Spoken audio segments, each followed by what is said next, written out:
అసెంబ్లీలో బడ్జెట్ సమావేశం సంబంధించి ఆదోని ఎమ్మెల్యే మాట్లాడుతూ నాడు జగన్ ప్రభుత్వం విద్యుత్ ఛార్జీలను పెంచి పేదలపై మోయలేని భారాన్ని మోపితే నేడు కూటమి ప్రభుత్వం ఆ భారాన్ని తగ్గించి సామాన్యుడికి నిజమైన ఊరటనిచ్చింది.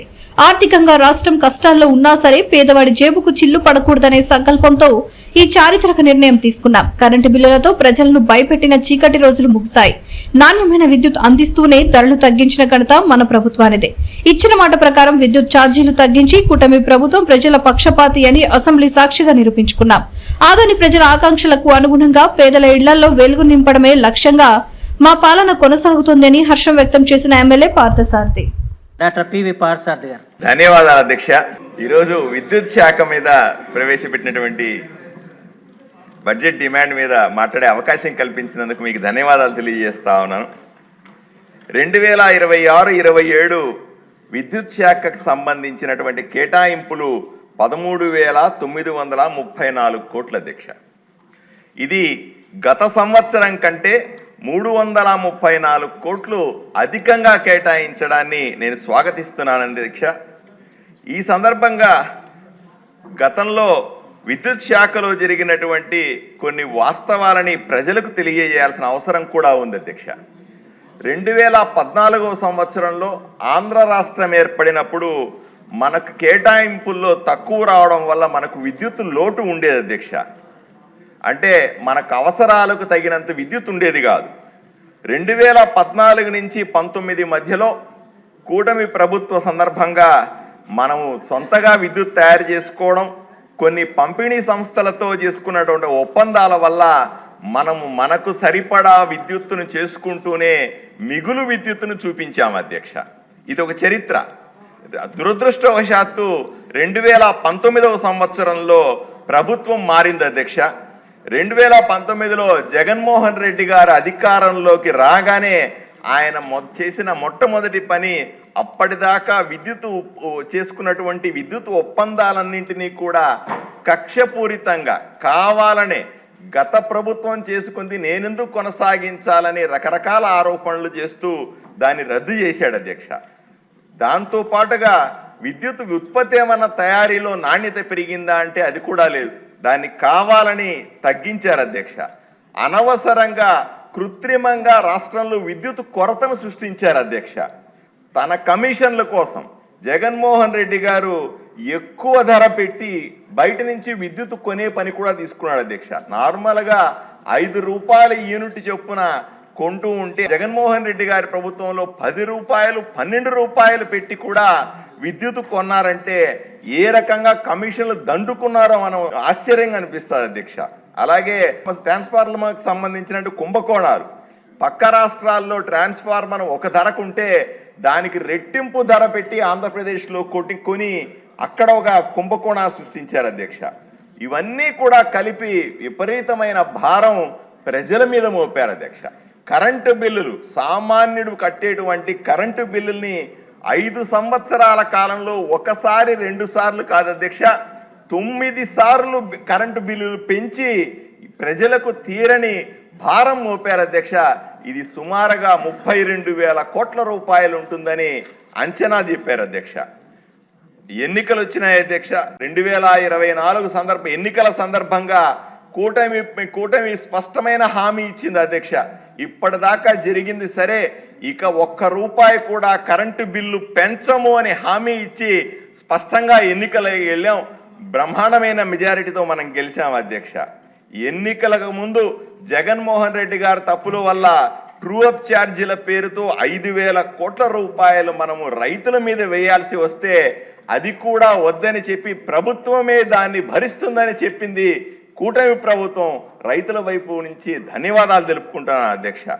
మా చరిత్రలో మొట్టమొదటిసారి, ఆంధ్రప్రదేశ్ చరిత్రలో ఎప్పుడు లేదు అధ్యక్ష, ఎప్పుడూ కరెంటు బిల్లులు పెరగడమే తప్ప కరెంటు బిల్లులు తగ్గడం అని లేదనేటువంటి ఆంధ్ర రాష్ట్రంలో మొట్టమొదటిసారిగా యూనిట్కి 13 పైసలు కరెంటు బిల్లు ప్రజలకు తగ్గించిన ప్రభుత్వం కూటమి ప్రభుత్వం అధ్యక్ష.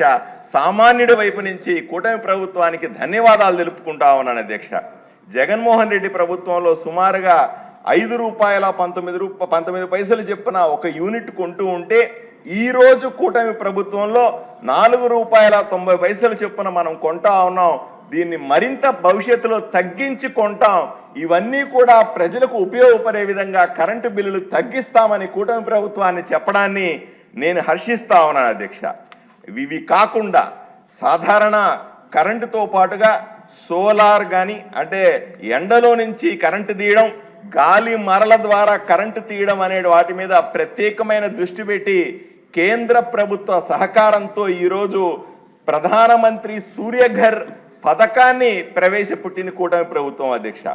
ప్రతి ఇంటిని కూడా విద్యుత్తు తయారు చేసేటువంటి సంస్థలాగా మార్చాలని, సోలార్ ప్యానెల్ను ప్రతి ఇంటి పై భాగంలో అమర్చుకుంటే మన కోసం కరెంటు తయారు చేసుకోవడం కాకుండా మనం తయారు చేసిన కరెంటు మిగిలితే దాని ప్రభుత్వానికే అమ్మేటువంటి బ్రహ్మాండమైన పథకాన్ని ప్రవేశపెట్టింది కూటమి ప్రభుత్వం అధ్యక్ష. ఇది ఎస్సీ ఎస్టీలకు పూర్తిగా ఉచితంగా బిగిస్తారు. అలాగే రాష్ట్రంలోని బీసీలందరికీ కూడా కేంద్రం ఇచ్చే రాయితీలతో పాటుగా 20,000 రూపాయలు అదనంగా చేర్చి ఈరోజు కరెంటుని ఉత్పత్తి చేసే కార్యక్రమాన్ని మొదలుపెట్టాం అధ్యక్ష. ఇందులో బ్యాంకర్లను కొంచెం గట్టిగా పట్టించుకోవాలని మంత్రి గారిని నేను విన్నవించుకుంటా ఉన్నాను. ఇక్కడ మనం ఎంత మంచి చట్టాలు చేస్తున్నా, ప్రతిపాదనలు చేస్తున్నా, కిందకెళ్లేసరికి బ్యాంకర్ల సహకారం లేకపోవడం, డిపార్ట్మెంట్లో సీరియస్నెస్ లేకపోవడం వల్ల ఈ పథకం అనుకున్న స్థాయిలో మనం గత అసెంబ్లీలో చూసాం. ముఖ్యమంత్రి గారు ప్రతి నియోజకవర్గంలో కూడా తప్పనిసరిగా 2 లక్షల ఇళ్లకి ఈ ఏర్పాట్లు చేయాలి, దీని ఒక లక్ష్యంగా పెట్టుకొని ఎమ్మెల్యేలకు అందరికీ దిశానిర్దేశం చేశారు అధ్యక్ష. కానీ మనం కిందకి వెళ్ళేసరికి కొన్ని వేలు కూడా చేయలేని పరిస్థితికి కారణం స్పష్టంగా డబ్బులు సరైన సమయంలో సమకూర్చే సంస్థలు రాకపోవడం, దాన్ని ఇంప్లిమెంట్ చేసే సందర్భంలో ఉన్నటువంటి కష్టాలని మంత్రి గారికి తెలియజేస్తా ఉన్నాను. గాలి మరల ద్వారా విద్యుత్తు తయారు చేసేటువంటి కేంద్రంగా రాయలసీమను ఎంచుకున్నందుకు కూటమి ప్రభుత్వానికి, మంత్రి గారికి ప్రత్యేకంగా ధన్యవాదాలు తెలియజేస్తా ఉన్నారు. రాబోయే రోజుల్లో రాయలసీమలోని ప్రతి నియోజకవర్గంలో పెద్ద పెద్ద ఫ్యాన్లు తిరుగుతూ కరెంటు తయారు చేసే పెద్ద సంస్థలు తయారవుతాయని నాకు పూర్తి నమ్మకం ఉంది అధ్యక్ష. కూటమి అధికారంలోకి వచ్చిన తర్వాత వ్యవసాయ ఉచిత విద్యుత్ అధ్యక్ష, మీరు ప్రజలకు తప్పనిసరిగా తెలియజేయాల్సింది 22 లక్షల పంపు సెట్లకి 11,000 కోట్లు ఖర్చు పెడతా ఉన్నాం అధ్యక్ష. ఇది భారతదేశంలో ఉన్న అన్ని రాష్ట్రాలతో పోలిస్తే ఇది అత్యధికమన్న విషయాన్ని ప్రజలకు మీ ద్వారా తెలియజేస్తా ఉన్నాను అధ్యక్ష. అలాగే రొయ్యల చెరువుల రైతుల కోసం సుమారుగా 48,500 మంది రైతుల కోసం 890 కోట్ల రాయితీని ఈరోజు కూటమి ప్రభుత్వం ఇస్తా ఉందంటే ప్రజలు ఎంత ఆనందపడుతున్నారో ఒకసారి ఆలోచన చేయాలి. దీనితో పాటుగా బీసీలకు వెన్నుదెన్నుగా ఉండేటువంటి కూటమి ప్రభుత్వం చేనేత కార్మికులకు రాయితీలు, చేనేతలకు రాయితీగా కూడా కరెంటు ఇస్తా ఉంది అధ్యక్ష. అంతెందుకు అధ్యక్ష, నాయి బ్రాహ్మణులు నడిపేటువంటి సెలూన్లకు కూడా ఈరోజు మనము కరెంట్లో రాయితీని కల్పించి వాళ్ళని ఆదుకునే ప్రయత్నం చేస్తా ఉన్నాం. అలాగా ఎందుకు కష్టాల్లో కూరుకుపోయినటువంటి విద్యుత్ శాఖని, విద్యుత్ సంస్థలన్నింటినీ ఈరోజు మళ్ళీ తిరగరాసి ఈరోజు ప్రజలకు అనుకూలంగా ఉండే విధంగా, ప్రజలకు కరెంటు బిల్లులు తగ్గించే విధంగా, అన్ని వర్గాల ప్రజలకు కూడా మేలు చేసే విధంగా పెట్టినటువంటి ఈ బడ్జెట్ని నేను సంపూర్ణంగా స్వాగతిస్తా ఉన్నాను అధ్యక్ష, మద్దతు ప్రకటిస్తా ఉన్నాను అధ్యక్ష. ధన్యవాదాలు. వివిడి న్యూస్ టీవీని తక్షణమే సబ్స్క్రైబ్ చేసుకోండి. నోటిఫికేషన్ కోసం మరిన్ని అప్డేట్స్ కోసం ప్రతి ఒక్క కుటుంబానికి ఉచిత ప్రకటనలు వచ్చే విధంగా మీకోసం మీ ముందుకు వివిడి న్యూస్ టీవీని ఏపీ ఫైబర్ నందు 99వ ఛానల్ మరియు యూట్యూబ్ నందు వీక్షించెదరు.